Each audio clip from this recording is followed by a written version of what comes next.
ওয়ালাইকুম প্রিয় ভাই বোনেরা, আপনারা সবাই ভালো আছেন? আলহামদুলিল্লাহ, আমিও ভালো আছি। আজকে আবার একটু গেলাম সকালবেলায় মাঠে। এই যে আমাদের এখানে ভুট্টা, এবার ভুট্টা লাগানো হয়েছে বেশি। দুই পাশে ভুট্টা গাছগুলো কিন্তু এখন বড় হয়ে গেছে। আর মাঠে কিন্তু তত একটা মানুষ থাকে না, রোজার মাস, তার জন্য কিন্তু একদম পুরো নিরিবিলি। যারা কৃষিকাজ করে তাদের কিন্তু এখন সরিষা ধনিয়া এগুলো উঠতেছে।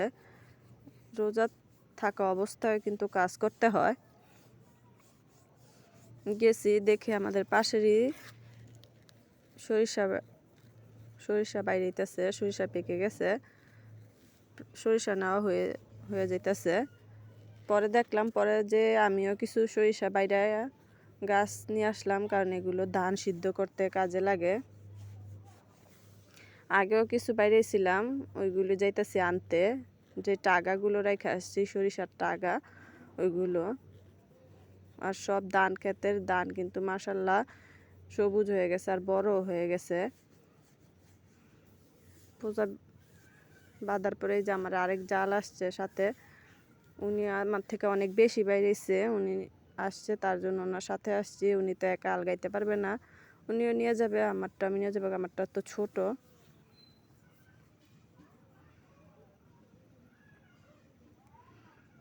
বাড়িতে আইসা পড়ছি, এগুলো বাড়িতে এসে দেখি আমার আরেক জালেরা পিঠা বানাইতে।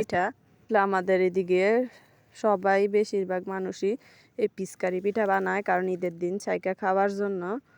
আগে আমরাও বানাইতাম, আমার শাশুড়ি যখন ছিল এই পিঠা অনেক পছন্দ করতো। এই রোজা আসলেই যত কাজই থাকুক না কেন এই পিঠা বানাইতেই হইতো। এখন শাশুড়ি নাই আর তত একটা আমরা বানাইও না, কারণ এই পিঠা বানাইতে অনেক ঝামেলা। চাল বাটতে হয়, আবার মানুষ লাগে বানানোর জন্য, আবার এগুলো ভাপ দিয়ে তারপর রোদে শুকাইতে হয়। এই যে বানাইতেছে কি সুন্দর করে, দাঁড়ায় দাঁড়ায় কিছুক্ষণ দেখে আসলাম পিঠা বানানো। আর রোজা হোক আর যাই, আমরা কিন্তু সকাল সকালে ঘুম থেকে উঠে যাই।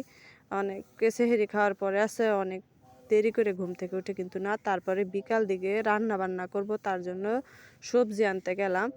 যা সবজি লাগাইছি, রোজা আসছে, বলছে যে এই 10 রোজা রহমতের, সত্যি এত রহমত, মানে যে কোনো তরকারি এখন মনে হয় যে বাইরে যাইতেছে বেশি। আমার লাউ গাছে এতদিন কোনো লাউ ছিল না, এখন মাশাল্লাহ সিম গাছে অনেক সিম, লাউ গাছে মাশাল্লাহ অনেক বড় বড় লাউ হয়ে রয়েছে রোজার মাসে। বেগুন, মানে যা লাগাইছি মাশাল্লাহ তাই সব কিছুতেই মাশাল্লাহ অনেক ভালো সবজি ধরে আছে। অনেক ভালো লাগে, কিন্তু রোজার জন্য তত একটা বেশি খাওয়া যায় না। আর মাশাল্লাহ লাউগুলিও কিন্তু আমার অনেক বড় বড় হয়েছে, পেরে নিয়ে আসলাম। আর যতই বড় হোক না কিন্তু কিন্তু লাউগুলি কিন্তু একদম কড়া, খেতেও কিন্তু মাশাল্লাহ অনেক ভালো লাগে। আর লাউ খাওয়া কিন্তু ভালো, মানে এত রকমত বলার মতো না। শুধু লাউ দেখি যে এখন গাছে ধরতে আছে, আমি তো মনে করছি যে এই গাছের মধ্যে কোনো পাতা নষ্ট হয়ে গেছে, লাউ ধরবে না, কিন্তু না, মাশাল্লাহ। নিয়ে আইসা বাড়িতে দেখি আমার স্বামী মাছ কিনে রাখছে, কিছু বাগনির জন্য নিয়ে যাবে। মাশাল্লাহ মাছগুলি কিন্তু অনেক টাটকা ছিল। তারপরে উনি মাছ নিয়ে চলে গেছে। উনি যাওয়ার পরে নতুন বিয়াই বাড়ি থেকে ইফতার দিয়ে গেল, তার জন্য আজকে আর আমার ইফতারি বানাইতে হবে না। আমি মনে হয় প্রথম রোজার মধ্যে ইফতারি বানাইছি, এই পর্যন্ত আর বানাই নাই। রোজা পর্যন্ত এই সবার বাড়ির ইফতারি খাইতেছি, এগুলো আবার আমার দিতে হবে রিটার্ন ব্যাগ।